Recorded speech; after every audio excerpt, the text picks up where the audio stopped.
Ready to move in premium triplex villas at Bachapalli APR projects. ఈరోజు మార్చి 7వ తారీఖు సరిగ్గా రేవంత్ రెడ్డి ప్రభుత్వం వచ్చి 90 రోజులు నిండిన రోజు ఈ రోజు. మార్చి 17 నాడు 100 రోజులు నిండుతుంది. 100 రోజుల్లో చాలా చేస్తా అని చెప్పిండు రేవంత్ రెడ్డి గారు. ఏమేం చెప్పిండు ఒకసారి యాద్ చేసుకోండి. కేసీఆర్ బిచ్చమేసినట్టు ఇస్తున్నాడు 10,000 రైతు బంధు. నేను రాగానే 15,000 ఇస్తా, మీరొక్క 10 రోజులు ఆగితే నేను 15,000 రూపాయలు మీ ఖాతాలు ఇస్తా అన్నాడు. రైతు బంధు కాదు రైతు భరోసా అన్నాడు. వచ్చిందా భరోసా? వచ్చిన రైతు బంధు? రైతు భరోసా కాదు, 15,000 కాదు, ఆ 10,000కే దిక్కులేని పరిస్థితి. ఇలా రైతులు పాపం కొంతమంది మోసపోయి ఓట్లు వేసిండ్రు, వాళ్ళు బాధపడుతున్నారు, ఆగమైతున్నారు. అయ్యో అనుకోకుండా వీళ్ళ దొంగ మాటలు నమ్మి మోసపు మాటలు నమ్మి ఓట్లు వేసినాం కదా, మరి కేసీఆర్ ఇచ్చే రైతు బంధు కూడా వడకపాయ కదా అని చెప్పి ఇలా ఒకల ముఖాలు ఒకరు చూసుకుంటా ఉన్నారు. మన దగ్గరకు వస్తలేరు, వచ్చి చెప్పేందుకు కొద్దిగా అభిమానం అడ్డం వస్తుంది. మరి ఓటేమో వాళ్ళకేస్తే మీ వీళ్ళని అడిగితే ఎట్లా అని చెప్పి కొద్దిగా పాపం కింద మీద అయితా ఉన్నారు.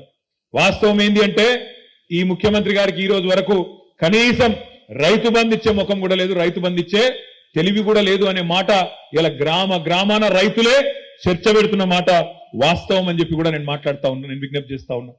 అదే విధంగా ఇంకొక మాట అన్నాడు రేవంత్ రెడ్డి గారు, మీరెవ్వరైనా సరే రాష్ట్రంలో ఉండే రైతులు ఆలోచించకండి, ఇప్పటిదాకా లోన్ తీసుకోకపోతే ఉరుకున్రి, బ్యాంకుకు వన్రి, జల్దీ వన్రి, పోయి తెచ్చుకోండి, 2 లక్షలు తెచ్చుకోండి, నేను వస్తున్నా డిసెంబర్ 9 నాడు సంతకం పెడతా, 2 లక్షల రుణం మాఫీ చేస్తా అన్నాడు. మరి అలా మనం ఏమడుగుతున్నాం? తిడుతున్నాం ఆయననేమన్నా?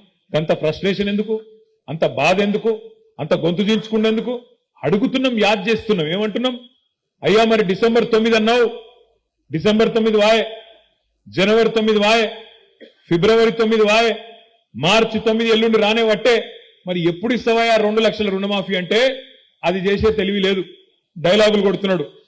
మగాడివైతే ఒక్క సీటు గెలిపించుకో అని మాట్లాడుతున్నాడు. మరి నేను కూడా అంటున్నా, రేవంత్ రెడ్డి దమ్ముంటే, నీకు సత్తా ఉంటే, నేను మొన్న చెప్పిన మళ్ళీ చెప్తున్నా, మగాడివైతే రా, నువ్వు నిలబడ్డ మల్కాజ్గిరి పార్లమెంట్కే రా, ముఖ్యమంత్రి పదవికి రాజీనామా చేసిరా.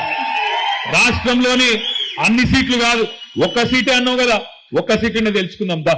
నేను రాజీనామా చేస్తా నా సిరిసిల్ల ఎమ్మెల్యే పదవికి, నువ్వు కూడా రాజీనామా చేసిరా, మల్కాజ్గిరి పార్లమెంట్ లోనే తెలుసుకుందామని. అప్పటి నుంచి మళ్ళా సడి లేదు, తప్పుడు లేదు. అందుకే నేను అంటున్నా, మగతనం అంటే ఎలక్షన్లు గెలుచుడు కాదు, మగతనం అంటే మగాడు అయితే ఇచ్చిన మాట నిలబెట్టుకో. 2 లక్షల రుణమాఫీ అన్నావు, దమ్ముంటే 100 రోజుల్లో మార్చి 17 లోపల 2 లక్షల రుణమాఫీ చేసి రైతులకు సాయం చేయని మాట నేను డిమాండ్ చేస్తా ఉన్నాం.